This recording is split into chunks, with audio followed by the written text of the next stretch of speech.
आइए हम लोग मैथ में क्लास 10 का एक्सरसाइज 1 का 1 अर्थात 1.1 का पहला प्रश्न देखते हैं। निम्नलिखित संख्याओं का एचसीएफ ज्ञात करने के लिए यूक्लिड विभाजन एल्गोरिथ्म का प्रयोग कीजिए। तो यहाँ पर हमारा क्या दिया हुआ है, पहला नंबर 135 और 225। तो यूक्लिड विभाजन एल्गोरिथ्म का प्रयोग करना है। तो देखिए सबसे पहले हम लोग इसमें जो बड़ी संख्या है इसको ए ले लेते हैं और छोटी संख्या को बी ले लेंगे। यहाँ देखिए, यहाँ ए इक्वल टू 225 और बी इक्वल टू 135। तो बड़ी संख्या 225 को हमने ए ले लिया और छोटी संख्या को बी ले लिया, यानी 135। तो देखिए यूक्लिड के अनुसार उन्होंने जो विभाजन पर जो प्रमेय बनाया है, उन्होंने विभाजन के लिए जो प्रमेयिका बनाया है उसमें क्या कहता है कि अगर कोई एक संख्या है तो वह b गुना q और प्लस r इसी स्थिति में रहता है। कोई भी दो संख्या अगर लेंगे तो उसमें a अगर b दोनों को लेंगे तो वह इसी स्थिति में रहेगा। अर्थात देखिए अगर उसको हम लोग हिंदी में इस प्रकार भी लेते हैं, ये हम लोग अगर भाज्य को ले लेते हैं तो ये भाजक हो जाएगा और उस स्थिति में ये भागफल रहेगा और प्लस ये शेष रह जाएगा। तो ए हमारा क्या हो गया यहाँ पर 225, ठीक है, और बराबर बी क्या हो गया 135। आप देखिए 135 से इसमें जब हम भाग देते हैं तो क्यू हमारा क्या आएगा, एक बार खाएगा। चलिए 135 गुना 1 हो गया। जब 135 हम खिलाएंगे इसमें तो कितना बच जाएगा हमारा, यहाँ पर प्लस में 90 बच जाएगा। चलिए 135 से जैसे हम लोग इसमें भाग देंगे 225 में तो एक बार लगेगा और 90 बच जाएगा। अब की बार हम क्या करेंगे, देखिए इसमें इस चीज को भाज्य के रूप में ले आएंगे, अर्थात इसको यहाँ पर ले आएंगे हम लोग 225 की जगह पर अब हम लोग 135 को ले आए और बराबर ये जो शेष बच गया इस शेष को अब हम लोग यहाँ पर भाजक की जगह पर ले आएंगे, यानी 90।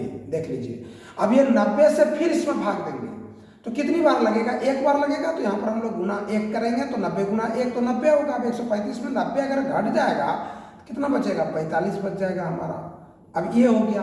अब इस बार क्या करेंगे कि 90 को ले आएंगे यहाँ पर भाज्य की जगह पर, अर्थात 90 बराबर, और ये जो शेष बचा इसको हम लोग ले आएंगे यहाँ पर भाजक की जगह पर, यानी 45। अब देखिए 45 से जब हम 90 में भाग देंगे तो 2 बार लग जाएगा, यानी पूरी तरह से ये भाग लग जा रहा है। अर्थात ये 45 से पूरी तरह भाग लग जा रहा है, 0 शेष बच रहा है। जिस बार इस तरह पूरी तरह से भाग लग जाए और शेष 0 बच जाए तो हम समझते हैं कि यही हमारा क्या हो गया, मौसा हो गया, अर्थात एचसीएफ हो गया। यही हमारा हाईएस्ट कॉमन फैक्टर हो गया। यहाँ जो दो संख्याएं दी गई है दोनों को पूर्णतः विभाजित करने वाली सबसे बड़ी संख्या यही 45 हो गई। अतः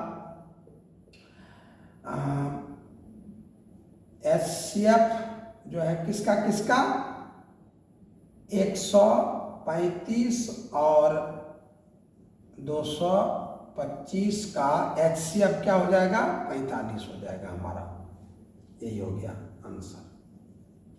आइए हम लोग इसका पहला प्रश्न का जो है एक्सरसाइज 1.1 का जो है पहला प्रश्न का दूसरा नंबर को हल करते हैं। एचसीएफ ज्ञात करने के लिए हम लोग यूक्लिड विभाजन एल्गोरिथ्म का प्रयोग करते हैं। देखिए 196 है और 38,220 है। तो यहाँ पर हम लोग क्या करेंगे, देखिए यहाँ हम लोग a इक्वल टू इसको लेंगे 38,220 को और b किसको लेंगे, b बराबर ले लेंगे 196 को। देख लीजिए तो यूक्लिड विभाजन एल्गोरिथ्म के अनुसार हम लोग लेते हैं a equal to B Q plus R, अर्थात कोई भी a और b दो संख्या होती है तो वह इसी रूप में रहता है। कोई भी एक दो संख्याएं a और b अगर है तो वह a equal to B Q plus R के रूप में ही रहेगी अगर a बड़ी है तो चलिए हम लोग ले लेते हैं इसमें बड़ी को, क्या ले लेते हैं 38,220 बराबर, अब यहाँ पर b हमारा क्या हो गया 196 और गुना, देखिए यहाँ पर हम क्या करेंगे 196 से हम लोग 38,220 में भाग देंगे तो यहाँ पर एक बार लगेगा, एक हो गया। चलिए यहाँ पर एक बार 196 हो गया। अब यहाँ घटा देंगे, 12 में 6 घट गया 6, यहाँ पर 7 बच गया, 17 में 9 8 हो गया। यहाँ पर जो है 2 में 1 घट गया 1 हो गया। अब यहाँ से 2 आ गया, देख लीजिए। अब ये हमारा 9 बार खा जाएगा, 9 बार खा जा रहा है। 9 छक्के 54 हो गया और 5 बच गया, 9 9 81, 5 86 और 9 एकम 9 8 17 हो गया। चलिए अब इसको घटा दीजिए, 12 में 4 घट गया 8, 15 में 6 घट गया 9, 7 में 7 इधर खत्म हो गया, यहाँ से 0 आ गया। अब देखिए ये जो है हमारा 5 बार में पूरी तरह से खा रहा है। 5 छक्के 30 और 5 9 45 और 3 48, 5 एकम 5 और 4 9। देखिए ये हमारा पूरा पूरी खा गया, यानी 195 बार ये पूरा खा गया। 196 गुना यहाँ पर 195 और जोड़ 0 बच गया। मतलब यही हो गया कि 196 और 38,220 का जो HCF होगा वो 196 ही होगा। तो यूक्लिड विभाजन एल्गोरिथम के अनुसार हम देखते हैं a = b³ + r। इस अनुसार से जब यहाँ 0 आ जाए, r शेष जब 0 आ जाए तो जितनी बार ये खाता है वही इसका जो है HCF हो गया। अतः यहाँ हम लोग लिखेंगे HCF किसका किसका 196 और 38,220 का बराबर हो जाएगा 196। यही हो गया हमारा आंसर। आइए हम लोग एक्सरसाइज 1.1 का फर्स्ट सवाल का तीसरा नंबर देखते हैं। HCF ज्ञात करना है हम लोग को यूक्लिड विभाजन एल्गोरिथम का प्रयोग करते हुए। तो यहाँ पर देखिए 867 और 255 है। तो हम लोग सबसे पहले यहाँ a = लेते हैं बड़ी संख्या को, अर्थात a = 867 और b = 255। चलिए अब हम लोग यूक्लिड विभाजन एल्गोरिथम के अनुसार, उनके नियम के अनुसार क्या है कि a = b³ + r। तो चलिए यहाँ पर a हमारा हो गया 867 बराबर b क्या हो गया 255। अब 255 से हम लोग 867 में जब भाग देंगे तो 3 बार लगेगा, ठीक है 3 बार लगेगा। तो शेष कितना बच जाएगा 102। अब देखिए जब ये a हो गया, ये b हो गया, ये q हो गया और ये r हो गया, तो अब इस परिस्थिति में ये हमारा आ गया आपकी बार कितना 255 आ गया भाज्य में, अर्थात a बन गया। और 102 जो हो गया ये हो गया हमारा यहाँ पर 102 इसका भाजक, अर्थात b बन गया। अब 102 से जब हम 255 में भाग देंगे तो 2 बार लगेगा और शेष कितना बच जाएगा 51। अब देखिए यहाँ पर 102 से जब हम भाग देते हैं 2 बार लगा 51 बच गया, तो अब की बार 102 जो हो गया भाज्य बन जाएगा, यानी 102 यहाँ पर आ जाएगा a की जगह पर और ये जो शेष बचा था ये आ जाएगा यहाँ पर भाजक की जगह पर, अर्थात b बन जाएगा 51। अब कह 51 से जब हम 102 में भाग देंगे तो 2 बार लगेगा, तो पूरी तरह से भाग लग रहा है, अर्थात 0 आ रहा है। यही यहाँ पर जब शेष 0 हो गया हमारा, अर्थात पूर्णतः या जब विभाजित हो गया तो यही हमारा HCF निकल गया। अतः 867 और 255 का HCF कितना आ गया 51। यही हो गया हमारा आंसर।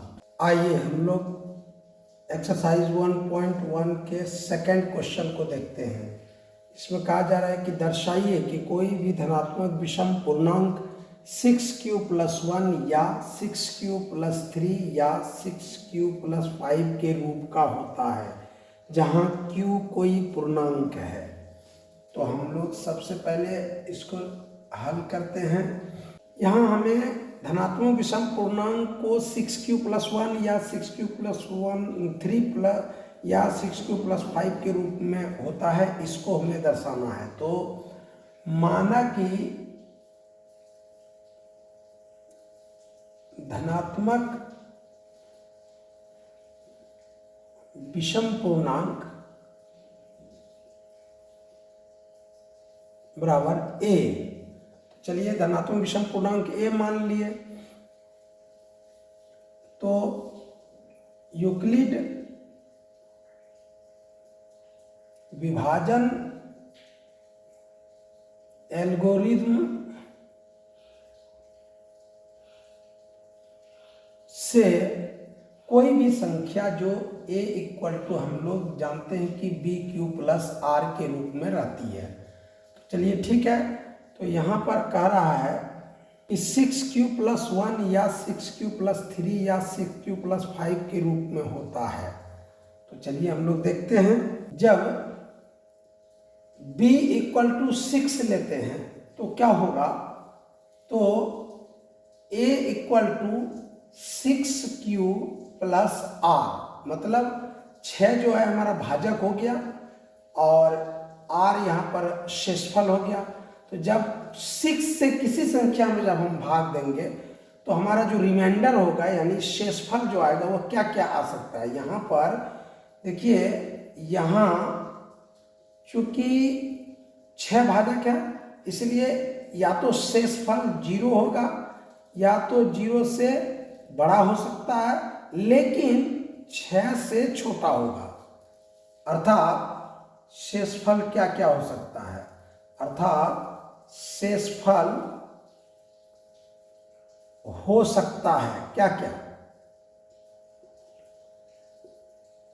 0, 1, 2, 3, 4, 5। ठीक है, जब 6 भाजक होगा वैसी स्थिति में 0, 1, 2, 3, 4 या 5 उसका जो है शेषफल हो सकता है। तो यदि शेषफल 0 जब होगा तो उस परिस्थिति में तो 6q ही रह जाएगी संख्या है। तो a इक्वल टू हो जाएगा, पहली दशा में जब 0 हो जाएगा शेष तो उस स्थिति में 6q प्लस 0 रहेगा तो सीधा 6q ही रहेगा, और दूसरी स्थिति में जब 1 रहेगा शेष तब हो जाएगा हमारा 6q प्लस 1 और a। और जब तीसरी स्थिति होगी, मान लीजिए कि 2 शेष जब बचेगा तो 6q प्लस 2 होगा ये संख्या, और जब 3 शेष बचेगा तो 6q प्लस 3 हो जाएगा, और फिर 6q प्लस 4 हो सकता है, फिर जो है 6q प्लस 5, बस इतने ही हो सकता है। परंतु हम यहाँ क्या देख रहे हैं, पर 6q जो होता है वह बिल्कुल सम संख्या होती है, क्योंकि 6 का कोई भी गुणज सम संख्या होती है। तो 6q हो जाएगा, अब फिर ये हो गया, और फिर ये देखिए 6q और प्लस 2, जब सम में अगर हम फिर सम को जोड़ेंगे तो क्या हो जाएगा, तो फिर सम ही रह जाएगा। 6q plus 6q plus 2, 6q या 6q प्लस 2 या 6q प्लस 4 धनात्मक सम पूर्णांक होंगे। तब बाकी क्या बच गया, जब ये 6q प्लस 2, 6q प्लस 4 ये जब सम हो जाएगा, धनात्मक सम पूर्णांक हो जाएगा, तो 6q plus 1, 6q plus 3, 6q plus 5 धनात्मक विषम पूर्णांक होंगे। देखिए, यही साबित करने के लिए कह रहा था, जब 6q प्लस 2, 6q प्लस 4 धनात्मक सम पूर्णांक हो जाएगा तो बाकी 6q plus 1, 6q plus 3, 6q plus 5 ये धनात्मक विषम पूर्णांक हो जाएंगे। यही हमें साबित करना था। आइए हम लोग एक्सरसाइज 1.1 के तीसरे नंबर सवाल को देखते हैं। किसी परेड में 616 सदस्यों वाली एक सेना आर्मी की टुकड़ी को 32 सदस्यों वाले एक आर्मी बैंड के पीछे मार्च करना है। दोनों समूहों को समान संख्या वाले स्तंभों में मार्च करना है। उन स्तंभों की अधिकतम संख्या क्या है जिसमें वे मार्च कर सकते हैं। तो दो तरह की टुकड़ियां हैं, देखिए, एक 616 सदस्य वाला है और एक 32 सदस्य वाला है। तो दोनों में अधिक से अधिक क्या संख्या रखी जाए जो समान मात्रा में, दोनों समान संख्या दोनों में रखा जाए, जो एक दूसरे के पीछे कोई प्रभाव हुए बिना दोनों में मार्च कर सकते हैं। तो देखिए यहाँ पर हम क्या कर सकेंगे, यहाँ जो है A इक्वल टू 616 को ले लेते हैं और B इक्वल टू 32 ले लेते हैं। चलिए देखिए, तो एक संख्या 616 है और दूसरी है 32, तो हम लोग इसको निकालते हैं। यूक्लिड विभाजन एल्गोरिथ्म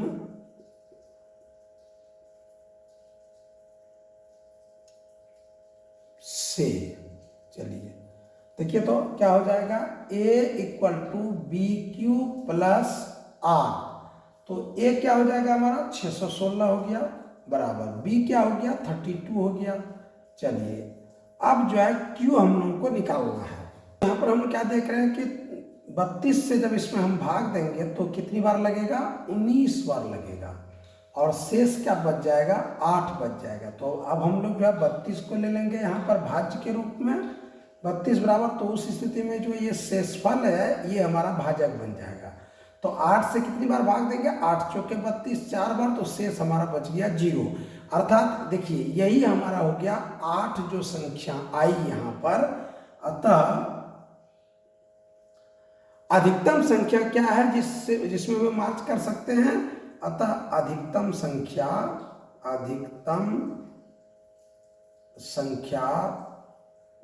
बराबर 8, यही हो गया आंसर हमारा।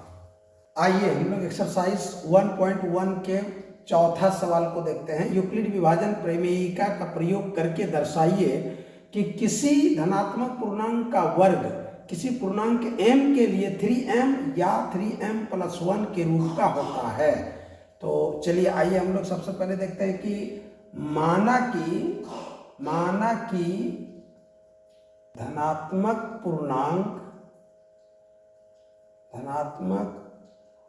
पूर्णांक बराबर a है। तो यूक्लिड विभाजन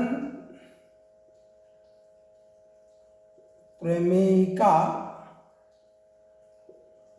से, चलिए देखते हैं इससे क्या होता है कि कोई भी संख्या अगर धनात्मक पूर्णांक 1 है, a है, तो इतना बराबर हो जाएगा BQ प्लस R के रूप में। चलिए ठीक है, तो जब BQ प्लस R के रूप में है तो हम लोग को इस संख्या को दर्शाना है किसमें, मतलब m संख्या के लिए या तो 3m या तो 3m + 1 के रूप में होता है विषम धन पूर्णांक, 3m या 3m + 1 के रूप में होता है। जब b इक्वल टू 3 लेते हैं तो क्या हो जाएगा, तो हो जाएगा a यानी 3q प्लस r। अर्थात देखिए यहाँ पर क्या होगा, यहाँ जब 3 से किसी संख्या में भाग देंगे हम लोग तो भागफल जब हमारा q आ जाएगा, q कोई पूर्णांक की है, तो शेष क्या बच सकता है, शेष बच सकता है 0, 1, 2, यही तीनों में से कोई एक संख्या बचेगी। तो देखिए यहाँ पर क्या हो जाएगा, 0 बच सकता है या 0 से बड़ा भी हो सकता है, और जो रिमाइंडर होगा यानी शेष जो होगा या तो 0 होगा या तो 0 से बड़ा होगा, लेकिन 3 से छोटा होगा। अर्थात क्या क्या हो सकता है तब, अर्थात शेषफल हो सकते हैं, क्या क्या हो सकते हैं, देखिए तो हो सकते हैं क्या, 0, 1 या 2 हो सकता है।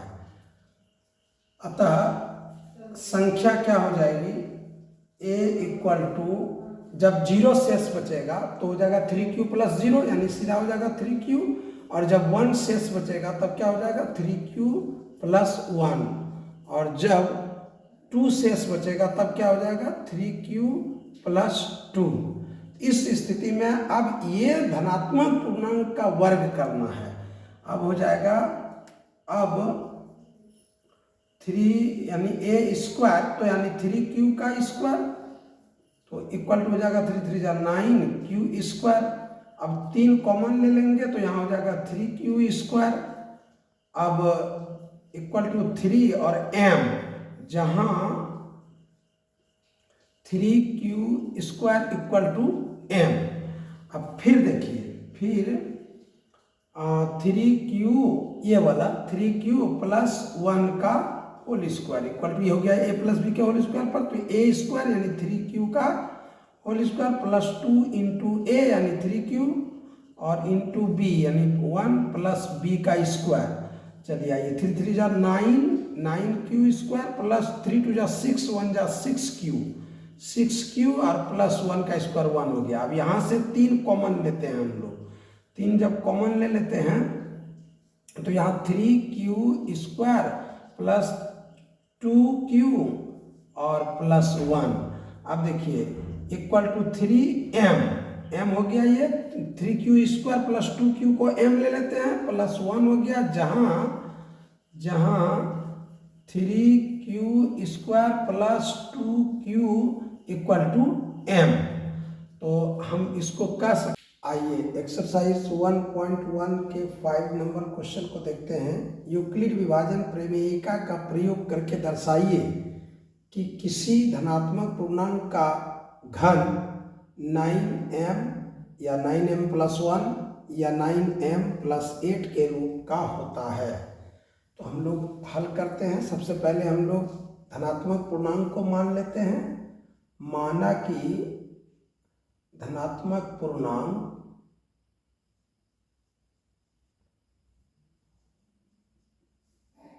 बराबर a है।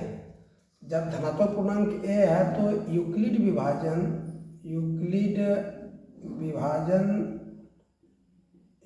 विभाजन प्रमेयिका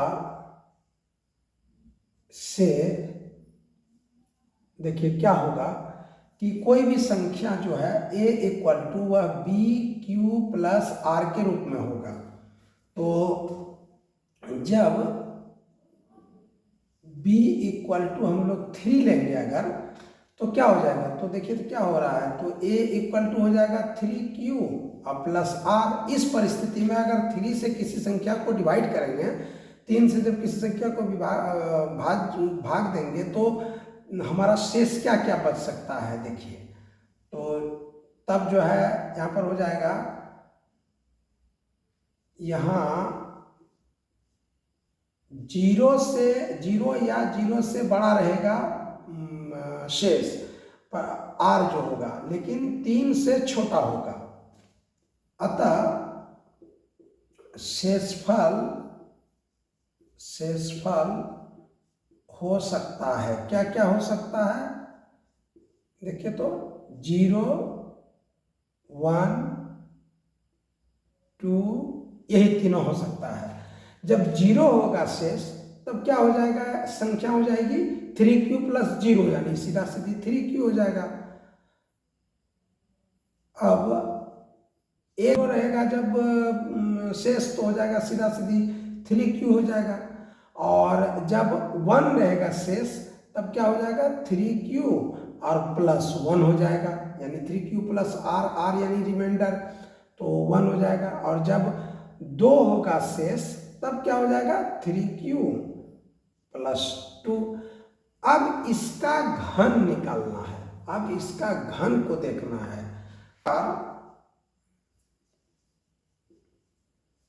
a क्यूब, इसको जब क्यूब करेंगे तो क्या हो जाएगा, a यानी 3 संख्या है हमारे यहाँ पर 3q प्लस 1 और 3q प्लस 2, ये हो गया। तो ये हो जाएगा 3q का होल क्यूब, यानी हो जाएगा क्या, 3 तिया 9, 9 तिया 27, 27 क्यूब। अब 9 यहाँ पर हम लोग कॉमन ले लेते हैं, यहाँ पर बच जाएगा 3q क्यूब इक्वल टू 9, और 3q क्यूब को हम लोग m ले लेते हैं, जहाँ 3q cube equal to m। तो इस प्रकार 9m के रूप में हो गया। फिर देखिए 3q प्लस 1 का whole cube equal to a plus b के होल क्यूब पर बैठ गया ये, यहाँ a हो गया 3q, b हो गया 1, तो 3q का whole cube plus 3 into a square यानी 3q का स्क्वायर और into b plus 3 into A यानी 3q इंटू बी का स्क्वायर, तो 1 का स्क्वायर और प्लस बी का क्यूब।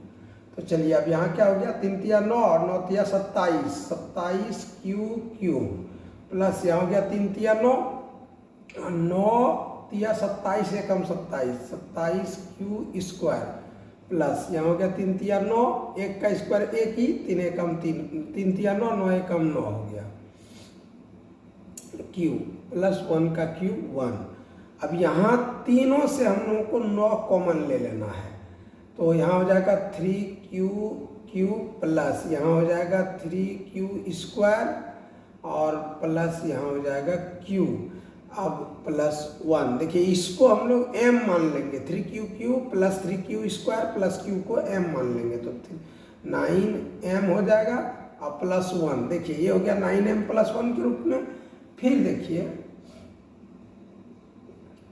3q प्लस 2 का होल क्यूब इक्वल टू, यहाँ क्या हो जाएगा a प्लस बी का होल क्यूब, तो फिर हो जाएगा 3q का whole cube plus 3 into A यानी 3q का स्क्वायर 2 हो जाएगा यहाँ पर, और प्लस 3 इंटू ए यानी 3q इंटू बी स्क्वायर